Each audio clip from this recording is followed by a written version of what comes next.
আজকে না হয় এনসিপি কে হামলা করেছে দেখে ছাত্রদল বিএনপির অংশটা চুপ। কয়েকদিন পরে তো আপনার ক্ষমতার দ্বন্দ্ব শুরু হবে, ভাগ বাটোয়ারা শুরু হবে, নির্বাচনে আপনাদের প্রার্থীর কামড়াকামড়ি শুরু হবে। ওই দিন আর এনসিপির আলিফের চোখ উঠাইতে হবে না, বিএনপির চোখ তুলে ফেলবে। আমরা ওই দিনটা দেখতে চাই না। 24-এর গণঅভ্যুত্থানে আওয়ামী লীগের রাজনীতির কবর রচিত হয়েছে। আজকে থেকে 5 বছরের মধ্যে আপনি দেখবেন আওয়ামী লীগের রাজনীতি করতে চায় এরকম কোন মানুষ আর খুঁজে পাবেন না। আওয়ামী লীগ গুরুত্বপূর্ণ রাজনৈতিক দলদের রাজনীতি করতে দেয় নাই, পোষা বিরোধী দল তৈরি করেছিল জাতীয় পার্টি, ঠিক কিনা? 2 বছর যেতে না যেতেই পোষা বিরোধী দলের কোন অস্তিত্ব নাই, আওয়ামী লীগের অস্তিত্ব এখন আইনগত ভাবে নাই, আগামীতে রাজনৈতিক ভাবেও থাকবে না ইনশাআল্লাহ। তাহলে একটা জিনিস চিন্তা করেন, যে স্বৈরাচার হয়ে উঠতে চেয়েছিল, সে যাকে ধ্বংস করতে চেয়েছিল সে টিকে আছে, কিন্তু যে স্বৈরাচার হয়ে উঠতে চেয়েছিল সে কিন্তু টিকে নাই। 90-এর সময়ে জাতীয় পার্টি এরশাদ স্বৈরাচার হয়ে উঠেছিল। 90-এর গণঅভ্যুত্থানের পরে তাদের রাজনীতি আস্তে আস্তে শেষ হয়ে যায়। 30 বছর পরে গিয়ে এই নির্বাচনে জাতীয় পার্টির রাজনীতির কবর রচিত হয়েছে। একই ভাবে 20-এর গণঅভ্যুত্থানে আওয়ামী লীগের রাজনীতির কবর রচিত হয়েছে। আজকে থেকে 5 বছরের মধ্যে আপনি দেখবেন আওয়ামী লীগের রাজনীতি করতে চায় এরকম কোন মানুষ আর খুঁজে পাবেন না। যেটা হচ্ছে পোস্টমর্টেম হয়ে যাবে ইনশাআল্লাহ। এখন বিএনপি তো 16-17 বছরের জুলুমের শিকার। বিএনপির এই সিলেটের ইলিয়াস আলী ভাই 12 সালে গুম হয়েছে, 14 বছর গিয়েছে, তার ফ্যামিলি তার মুখ দেখে নাই। এই পৃথিবীতে তার কোনদিন ওই ফ্যামিলি তার মুখ দেখবে এই সম্ভাবনাও নাই। তাহলে যেই দল গুমের শিকার, খুনের শিকার, মিথ্যা মামলার শিকার, হামলার শিকার, যেই দল 17 বছর জুলুমের শিকার, যেই দল আমার সাথে জুলাই একসাথে আন্দোলন করলো, সেই দল যদি নতুন করে স্বৈরাচার হয়ে উঠতে চায়, আমরা বলে দিচ্ছি আমরা সেই দলকে স্বৈরাচার হইতে দিব না।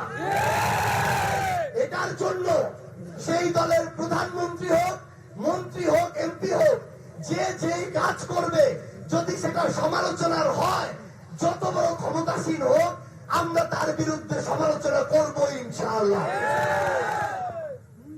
একটা জিনিস, আমরা যেহেতু নিজেও নির্বাচন করেছি, এলাকায় নিয়মিত যাওয়া হয়, আমি আমার এলাকার অবজারভেশন বলি, বিএনপির যদি 100টা মানুষ থাকে, এই যে আমরা বলি ক্ষমতার অপব্যবহার, অফিসে অফিসে গিয়ে টেন্ডার নেওয়া, থানাকে নিজের মতো করে চালাইতে চাওয়া, হাসপাতালে ওষুধের টেন্ডার নেওয়া, খাবারের টেন্ডার নেওয়া, রাস্তাঘাটের কাজের যে ঠিকাদার তার থেকে চাঁদাবাজি করা, এই কাজগুলো 100 জনের মধ্যে সর্বোচ্চ 5 জন করে।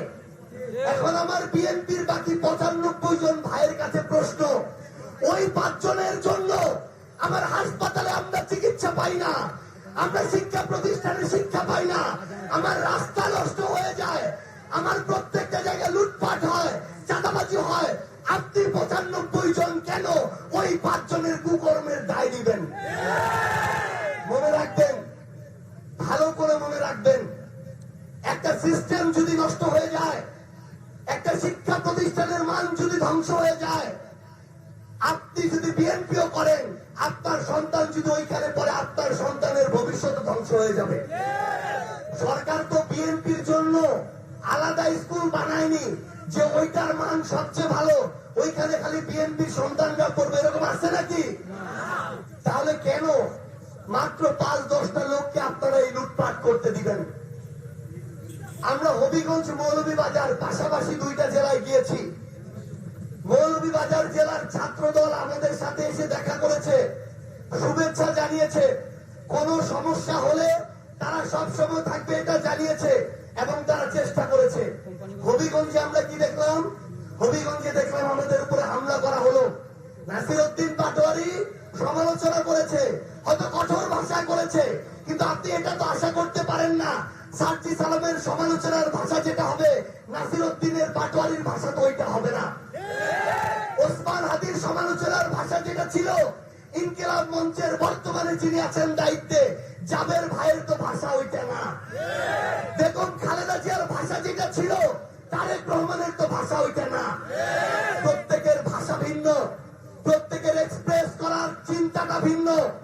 আপনি যদি মনে করেন যে আপনি আমার উপর হামলা করবেন, রক্তাক্ত করবেন, চোখ উঠিয়ে নিবেন, তারপরে আপনি মিথ্যা মামলা দিবেন, হাসপাতালে চিকিৎসা দিবেন না, আপনি ছাত্র দল কেন, আপনি আরেকটা ফেরাউন হলে আপনার বিরুদ্ধে আমরা কথা বলবো। কাউকে ছাড় দেওয়া হবে না। আমাদের কাছে স্পষ্ট তথ্য আছে, ওই হবিগঞ্জ জেলা ছাত্র দলেরও সবাই এটাকে সমর্থন করে নাই।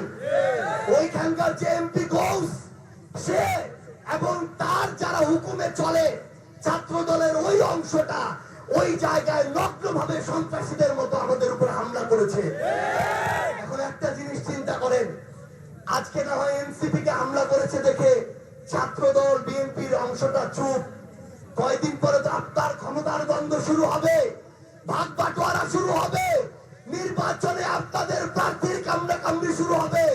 ওই দিন আর এনসিপির আলিফের চোখ উঠাইতে হবে না, বিএনপির চোখ তুলে